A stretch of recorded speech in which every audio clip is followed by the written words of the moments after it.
सर्वांना नमस्कार. जय श्रीकृष्ण. आपण सर्वप्रथम प्रार्थना म्हणूयात. वसुदेवसुतं देवं कंसचाणूरमर्दनं देवकी परमानन्दं कृष्णौ वन्दे जगद्गुरुं. श्रीकृष्णौ वन्दे जगद्गुरुं. जय श्रीकृष्ण. आपण पाहत आहोत अध्याय 4 म्हणजेच ज्ञानकर्म संन्यास योग आणि आज आपण पाहणार आहोत श्लोक क्रमांक 5. श्लोक पाहूयात. श्री भगवानुवाच बहूनि मे व्यतीतानि जन्मानि तव चार्जुन तान्यहं वेद सर्वाणि न त्वं वेत्थ परन्तप न त्वं वेत्थ परन्तप. श्लोकाचा अर्थ पाहूयात. श्री भगवान उवाच म्हणजे श्री भगवान म्हणाले. बहुनी म्हणजे अनेक, मे म्हणजे माझे, व्यतीतानी म्हणजे होऊन गेले आहेत, जन्मानी म्हणजे जन्म, तव म्हणजे तुझे, च म्हणजे सुद्धा, अर्जुन म्हणजे हे अर्जुन, तानी म्हणजे ते, अहम म्हणजे मी, वेद म्हणजे जाणतो, सर्वाणी म्हणजे सर्व, न म्हणजे नाही, त्वम म्हणजे तू, वेत्थ म्हणजे जाणतोस, परंतप म्हणजे हे परंतप शत्रूला ताप देणाऱ्या. आणि या श्लोकाचा संपूर्ण अर्थ असा आहे. श्री भगवान म्हणाले, माझे आणि तुझे अनेकानेक जन्म होऊन गेले आहेत हे परंतप, मी ते सर्व जन्म आठवू शकतो पण तू आठवू शकत नाहीस. आता आपण हा श्लोक समजून घेऊयात. आधीच्या श्लोकात अर्जुनाने प्रश्न विचारला होता की सूर्यदेव विवस्वान जन्माने तुमच्याहून श्रेष्ठ आहे, मग प्रारंभी तुम्ही या ज्ञानाचा उपदेश केला हे मी कसे जाणावे. त्याचे उत्तर म्हणून भगवंत सांगतात की परंतप अर्जुना, माझे आणि तुझे पुष्कळ जन्म झालेले आहेत, ते सर्व तुला माहीत नाहीत पण मला माहीत आहेत. आपण दुसरा अध्याय म्हणजेच सांख्ययोग पाहिला. त्यामध्ये भगवंतांनी आत्मतत्वाबद्दल विस्तृतपणे सांगितलेले आहे. भगवंतांनी त्यात सांगितले की ज्याप्रमाणे मनुष्य जुनी वस्त्रे टाकून दुसरी नवीन वस्त्रे परिधान करतो, त्याप्रमाणेच जीवात्मा जुने शरीर टाकून नवीन दुसरे शरीर प्राप्त करतो. त्यामुळे आपले पुष्कळ जन्म झालेले असतात, फक्त ते आपल्याला माहीत नसतात. जीवाची 2 स्वरूपे आहेत, एक आहे स्थूल आणि एक आहे सूक्ष्म. फक्त देह हे जीवाचे स्वरूप नाही. देहामध्ये चेतना देखील आहे. चेतना म्हणजेच ही एक प्रकारची ऊर्जा आहे. निसर्ग नियमाप्रमाणे ऊर्जा कधीही निर्माण होत नाही किंवा नष्ट होत नाही. ती केवळ एका फॉर्ममधून दुसऱ्या फॉर्ममध्ये रूपांतरित होते. याचाच अर्थ जीव हा चैतन्य स्वरूप असून कधीच नष्ट होत नाही. हे चैतन्य पुन्हा पुन्हा नवीन देह धारण करते. यालाच आपण जन्म असे म्हणतो. देह स्थूल आहे आणि चैतन्य सूक्ष्म आहे. देहबुद्धीमुळे मनुष्य चैतन्य तत्व विसरून जातो. भगवंत मात्र चैतन्य स्वरूप आहेत. ते जेव्हा अवतार घेतात तेव्हा त्यांना सर्व पूर्वजन्मांची आठवण असते. वेदांमध्ये सांगितले आहे की भगवंत जरी एकमेवाद्वितीय असले तरी ते स्वतःच्या असंख्य रूपांमध्ये प्रकट होऊ शकतात. भगवंतांची अनेक रूपे केवळ वेदाध्ययनाने जाणता येत नाहीत, तर त्यांचे विशुद्ध अनन्य भक्तच ती रूपे जाणू शकतात. या ठिकाणी अर्जुनाला परंतप म्हटले आहे. तरीही तो आपल्या पूर्वजन्मात घडलेल्या गोष्टी पुन्हा आठवू शकत नाही. भगवंतांनी जेव्हा विवस्वानाला योग सांगितला तेव्हा आपण सर्वजण किंवा अर्जुन हे वेगवेगळ्या रूपात आपण तिथे उपस्थित असू, परंतु भगवंत आणि सर्वसामान्य मनुष्य यातील भेद हा आहे की भगवंतांना त्या घटनेचे स्मरण होते, तर अर्जुनाला किंवा आपल्याला त्याचे स्मरण होत नाही. म्हणून भौतिकदृष्ट्या जीव कितीही श्रेष्ठ असला तरीही तो भगवंतांची बरोबरी करू शकत नाही. भगवंत जरी भौतिक प्रकृतीच्या संपर्कात असले तरीही त्यांना स्वतःचे कधीच विस्मरण होत नाही. म्हणून जीव मुक्त असला तरीही तो सर्व दृष्टीने भगवंतांशी कधीच बरोबरी करू शकत नाही. अर्जुन आणि श्रीकृष्ण या दोघांचेही स्वरूप शाश्वत असले तरीही भगवान श्रीकृष्णांना लाखो वर्षांपूर्वी केलेल्या क्रियांचे स्मरण होते, तर अर्जुनाला त्याच्या क्रियांचे स्मरण नव्हते.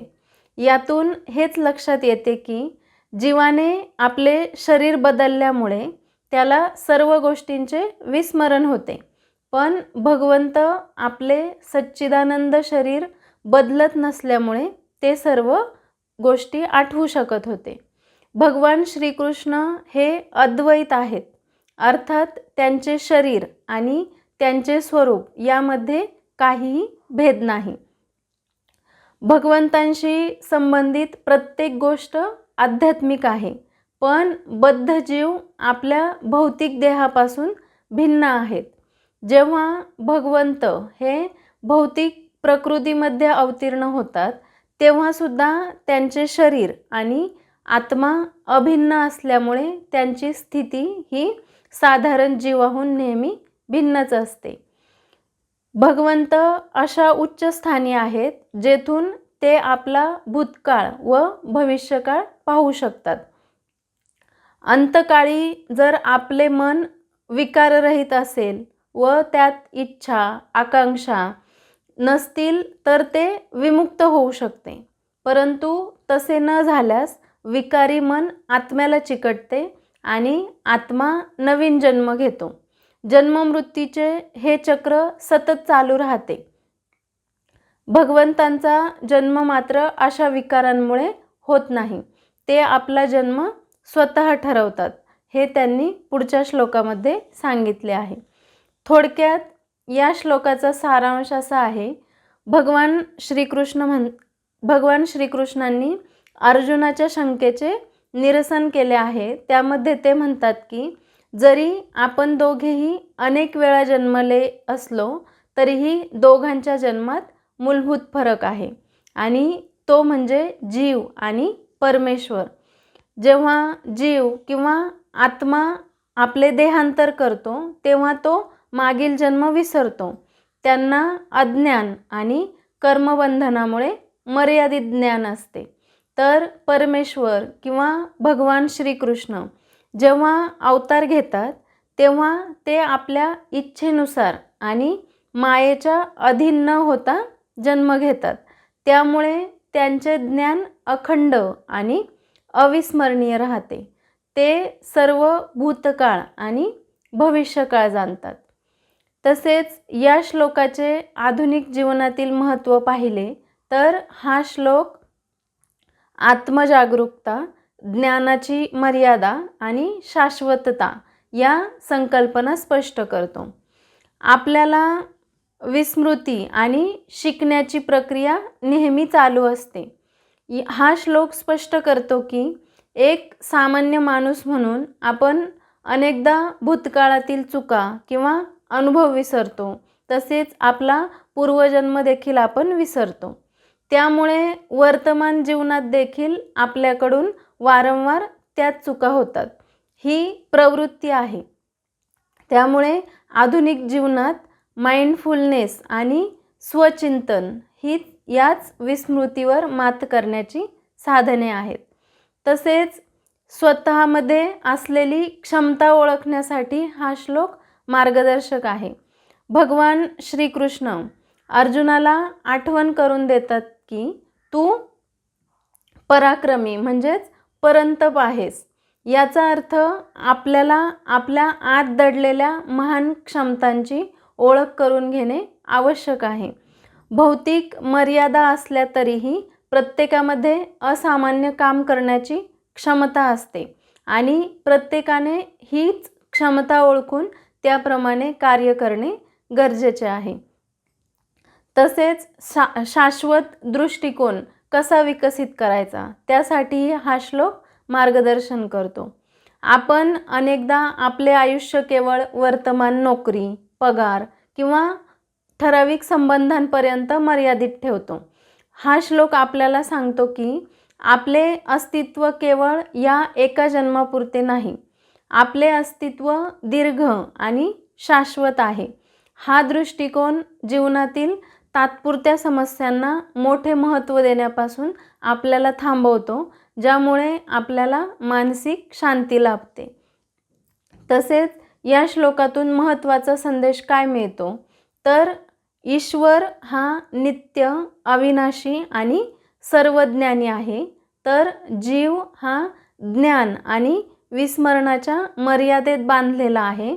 आणि जेव्हा आपण ईश्वर आणि जीवातील हा फरक ओळखतो तेव्हा आपला अहंकार आपोआप कमी होतो. तसेच आपल्या अनेक जन्मांचे ज्ञान आपल्याला नाही, कारण आपण अज्ञानात आहोत. जेव्हा आपण आत्मज्ञान प्राप्त करतो तेव्हा भूतकाळाच्या विस्मरणावर मात करता येते आणि जीवनातील अंतिम सत्य आपल्याला समजते. म्हणून प्रत्येकाने जागरूक होण्याची गरज आहे. तसेच परमेश्वर सर्व काही जाणतात, पण आपण जाणत नाही. म्हणून आपण गुरु किंवा मार्गदर्शक किंवा ईश्वरावर विश्वास ठेवून त्यांनी सांगितलेल्या वर्तमान कर्मावर लक्ष केंद्रित करणे महत्त्वाचे आहे. म्हणजेच भूतकाळ आणि भविष्यकाळ यांचा विचार न करता वर्तमान काळामध्ये जगणे महत्त्वाचे आहे. अशा प्रकारे आपण 4थ्या अध्यायातील 5वा श्लोक समजून घेतला आहे. आता आपण समापन प्रार्थना म्हणूयात. योगेशं सच्चिदानन्दौ वासुदेवौ व्रजप्रियं धर्मसंस्थापकं वीरं कृष्णौ वन्दे जगद्गुरुं. श्रीकृष्णौ वन्दे जगद्गुरुं. श्रीकृष्णार्पणमस्तु. जय श्रीकृष्ण.